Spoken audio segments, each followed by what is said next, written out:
Ça y est, c'est fini. Google ne veut plus de votre trafic, ne veut plus vous envoyer de trafic. Il a trouvé bien mieux que vous. Et vous savez qui c'est? Eh bien, vous le saurez à la fin de ce En fait, si tu veux, ce que je veux te dire aujourd'hui, c'est que en fait, pendant des années, il y avait comme un accord, un deal entre, qui était non écrit entre Google et les éditeurs de sites. C'était en gros, tu me prêtes ton contenu et je t'envoie du trafic. Et en fait, ce qui se passait, c'est que tu avais Google qui pompait ton texte, tes images, même tes vidéos, et il l'intégrait dans ses SERPs.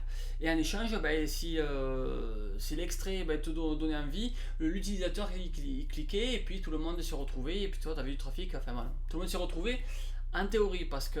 En fait, c'est un peu dire qu'il y avait comme une paix des braves qui a volé un éclat, puisque petit à petit, Google, qu'est-ce qu'il a fait? Il a montré des directs en soi, hein, les réponses directes, comme par exemple les scores de match de foot, c'est en direct, pouf, le jour du match, la météo, les fuseaux horaires, le changement le change, tu sais, de monnaie, et puis aussi, on va dire ce que je vais appeler les verticales propriétaires, c'est-à-dire Google Images, Google Flight, Google Shopping, etc. Et puis, à côté de ça, la barre latérale, tu sais, tu avais le knowledge, tu as toujours d'ailleurs, le knowledge panel, le knowledge graph, qui lui siphonnait surtout des sites comme Wikipédia, et c'est chaque fois sans passer par la case éditeur. Bon, parfois il te mettait le lien, des fois des périodes où c'est qu'il ne le mettait pas vers Wikipédia. Et donc du coup, qu'est-ce qui se passe? C'est que le CTR, le taux de clic, n'a cessé de chuter. Mais bon, toutefois, le volume global de recherche, il a augmenté, alors que du coup, les éditeurs, ils tenaient le cap. Publier du contenu gratuitement, eh bien, ça valait encore le coup jusqu'à maintenant. Sauf en France, que ça va encore un peu le coup, puisqu'on n'a pas encore l'Eye Overview déployé sur Google FR en France. C'est sur Google FR, mais pas en France encore, alors qu'il est au 4 juin 2025. Donc, pourquoi je parle de ça? C'est parce que il y a le déploiement des AI Overview. Et là, c'est réellement un game changer et avec l'AI mode encore plus. On a pu observer, tu as vu ma vidéo précédente, que depuis le déploiement en Europe des AI Overview et surtout en fait du coup avec l'AI mode qui est exécuté déjà aux États-Unis, c'est toute une nouvelle réalité qui s'installe. Pour la première fois, tu as Google qui a les moyens techniques de réduire brutalement le trafic envoyé au site externe, hein, et soyons clairs, ils le font, ils le font, puisque en fait en Angleterre actuellement il y a plus de sur 10 pages que tu vas consulter, il y en a 10 requêtes que tu vas consulter, il y en a plus de 2 qui vont montrer de l'AI Overview, ce sont des données Systrix. Sur l'Espagne, on est à plus de 12%, et donc ça fait que sur les requêtes qui sont intéressantes pour les éditeurs de sites, en particulier avec l'intention savoir, sur lequel il y avait les fameux 10 liens bleus, et bien désormais il y a un encart AI Overview qui prend presque au moins la moitié de la visibilité. Donc en fait, si tu veux, moi pourquoi je te dis tout ça, c'est parce que Internet, ça a vraiment toujours c'était un espace de liberté, qui a toujours récompensé, on va dire, la désintermédiation. Tu avais un accès direct aux fournisseurs et moins d'intermédiaires. C'était souvent plus de valeur directe pour l'utilisateur, d'accord. Et c'est comme ça, et c'était le concept du web. Mais avec l'IA, en ce qui concerne le contenu, tu as Google qui pousse le bouchon un peu plus, le bouchon, la logique même un peu encore plus loin. Pourquoi passer par toi, éditeur de site, si je peux te le résumer directement moi-même dans mes pages? Et effectivement, on l'a gavé pendant des années. Maintenant, il connaît tout, quoi. Je sais pas, tu fais un contenu sur les ours polaires, c'est bon, il sait ce que c'est que les ours polaires depuis un moment, ça change pas fondamentalement. Et donc,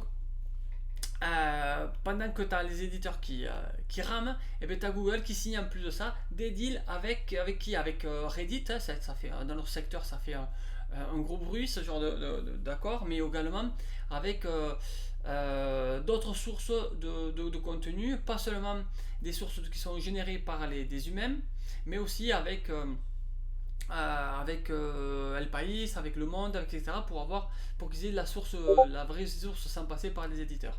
Donc en fait c'est pas un hasard tout ça. Hein. Qu'est-ce que cherche Google en réalité?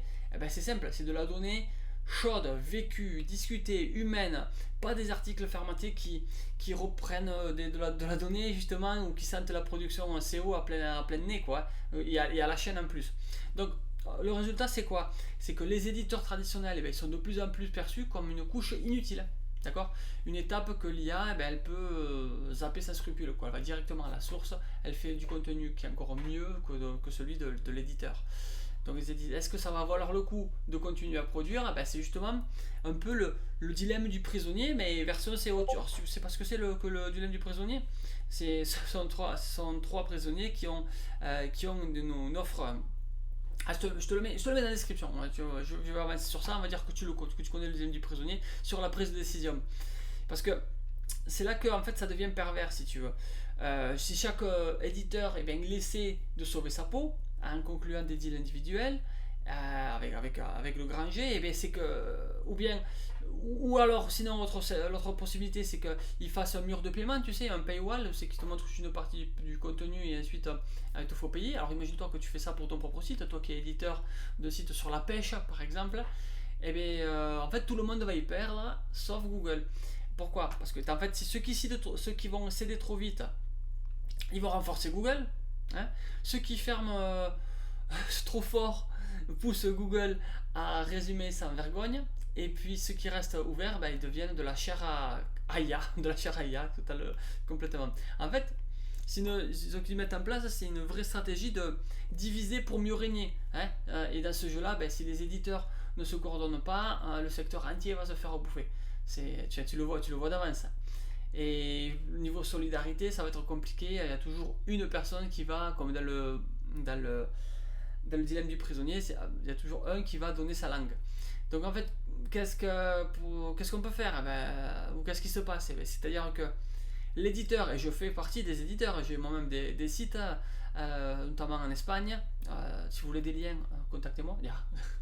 L'éditeur qui croyait jouer en fait aux échecs avec Google, tu vois, il découvre que en fait il est sur une partie de Go quoi, plutôt que il est déjà encerclé. Bon, mais l'heure aujourd'hui elle n'est plus à je produis et je croise les doigts pour avoir du trafic.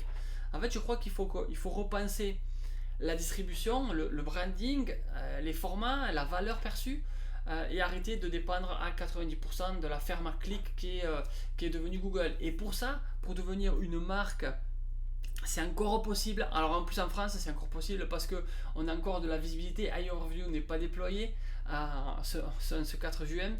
Donc, j'ai produit une conférence gratuite que j'ai fait donner en public lors du SEO Camp c'est à Versailles, l'an dernier, où c'est que j'explique comment j'ai aidé une marque, de quelle manière à se créer. Tout simplement, c'était un site web de type, tu sais, type un EMD, type, je sais pas, un meilleur taux pour te donner une idée. Et bien, comment on fait que ça soit comment ils ont fait ce meilleur taux par exemple pour créer une marque et que ensuite tout le monde le recherche avant même que ça passe à la télévision. Et donc bref, j'explique tout ça, je te laisse en haut à droite la conférence, mais si t'es pas encore passé en mode branding, t'as encore de la chance parce que t'es en France, mais sache que dans tous les pays européens sur lesquels je travaille, que ce soit en Allemagne, ou sur le Benelux, ou en Espagne, on a une chute de visibilité. Et j'ai fait une vidéo aussi, je te la laisse en haut à droite, pareil, pour que tu puisses observer l'effet des AI Overview en Espagne en particulier avec des exemples. Voilà, donc retiens-le, éditeur de site, ne compte plus trop sur le trafic Google une fois que tu as l'AI Overview qui est là, plus l'iMode. Alors là, je ferai un truc dédié sur l'iMode. C'est réellement une catastrophe. Ah, j'ai mis ce fond vert parce qu'en fait derrière ça j'ai un écran, j'ai un tableau blanc avec plein de trucs stratégiques pour des trucs à faire. Donc du coup je l'ai caché. Venga, souscris-toi au canal, abonne-toi pardon au canal, mais me like, je t'écoute en commentaire si t'as des remarques à faire, si toi au contraire t'as trouvé la solution qui tue pour remédier à ça, bah écoute, welcome, hein, si on peut s'aider entre tout le monde, et bien n'hésite pas à le partager. On se voit dans une prochaine vidéo. À bientôt. Ciao, ciao. Prenez soin de vous.